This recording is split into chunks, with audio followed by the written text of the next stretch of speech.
Huawei அவங்களோட Nova சீரியஸில் இப்போ புதுசாக Nova 16 Pro and Nova 16 Ultra அப்படின்னு 2 ஸ்மார்ட் ஃபோன்ஸ் இப்போ லான்ச் பண்ணியிருக்கிறாங்க.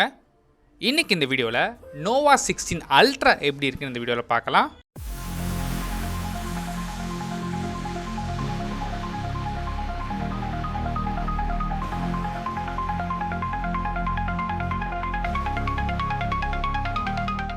ஃபர்ஸ்ட் நம்ம பார்க்குறது டிசைன் பொறுத்த வரைக்கும் போன ஜென்ரேஷன் நோவா சீரியஸும் இந்த ஜென்ரேஷன் நோவா சீரியஸும் பெரிய டிஃப்ரென்ஸ் இல்லை, பார்க்குறதுக்கு கிட்டத்தட்ட சிமிலராக தான் இருக்குது.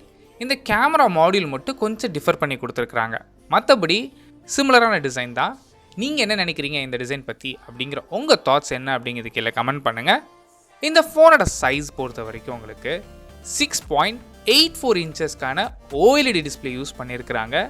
அண்ட் ரெசல்யூஷன் பொறுத்த வரைக்கும் Full HD+. இந்த OLED டிஸ்பிளே அப்படிங்கிறது ஒரு LTPO டிஸ்பிளே. ஸோ இதனால் ரெஃப்ரெஷ் ரேட் உங்களுக்கு வேரியபிள் பண்ண முடியும். அதாவது 1Hz இருந்து மேக்ஸிமம் 120Hz வரைக்கும் சேஞ்ச் ஆகிற அடாப்டிவ் ரெஃப்ரெஷ் ரேட் இருக்குது. ஸோ இதனால் என்ன பெனிஃபிட் அப்படின்னா, நீங்கள் யூஸ் பண்ணுற அப்ளிகேஷனுக்கு ஏற்ற மாதிரி ஆட்டோமேட்டிக்காக அந்த ரெஃப்ரெஷ் ரேட் சேஞ்ச் ஆகிக்கும். இதனால் பேட்டரி பேக்கப்பும் இன்னும் பெட்டராக கிடைக்கும் அப்படிங்கிறதுனால தான் இந்த டிஸ்பிளே யூஸ் பண்ணுறாங்க.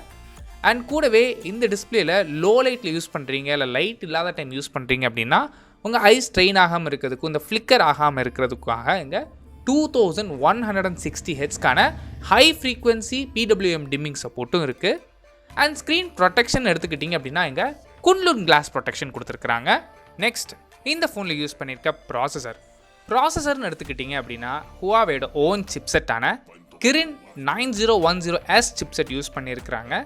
இது ஒரு ஃப்ளாக்ஷிப்-லெவல் சிப்செட் கிடையாது கரண்ட் டேட்டில் இருக்கிற ஸ்னாப்ட்ராகனோ மீடியாடெக் கூட கம்பேர் பண்ணும்போது.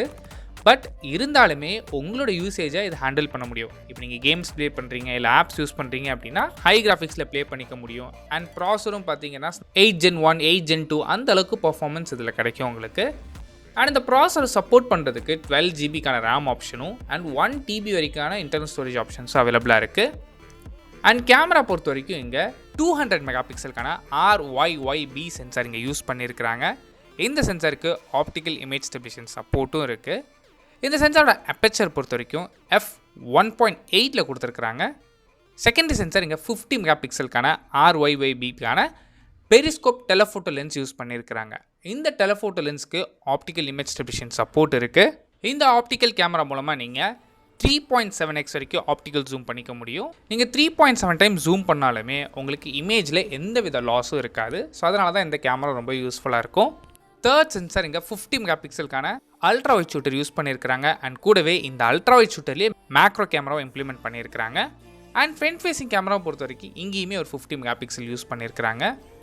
அண்ட் பேட்டரி பொறுத்த வரைக்கும் இந்த ஃபோனில் 7000 mAhக்கான பேட்டரி சப்போர்ட் பண்ணுறதுக்கு 100 வாட்ஸ்க்கான ஒயர்டு ஃபாஸ்ட் சார்ஜிங்கும் அண்ட் 50 வாட்ஸ்க்கான ஒயர்லெஸ் சார்ஜிங் சப்போர்ட்டும் இருக்குது.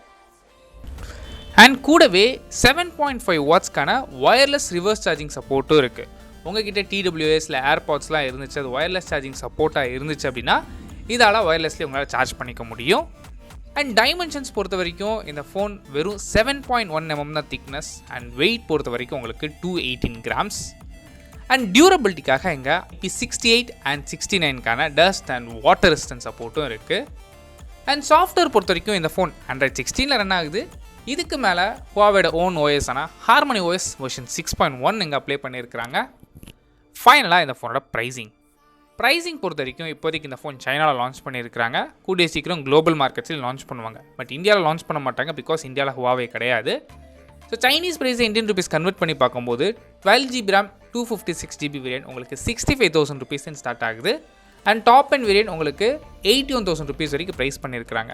ஸோ இந்த ப்ரைஸ் ரேஞ்சில் இந்த ஃபோன் வாங்கலாமான்னு கேட்டிங்கன்னா எல்லாமே நல்ல ஹார்ட்வேராக இருக்குது. பட் ப்ராசஸர் மட்டும் இன்னும் பெட்டராக கொடுத்துருக்கலாம், பிகாஸ் Huaweiயில் ஒரு லிமிடேஷன்ஸ் இருக்கிறதுனால அவங்களால பெருசாக கொடுக்கவும் முடியல.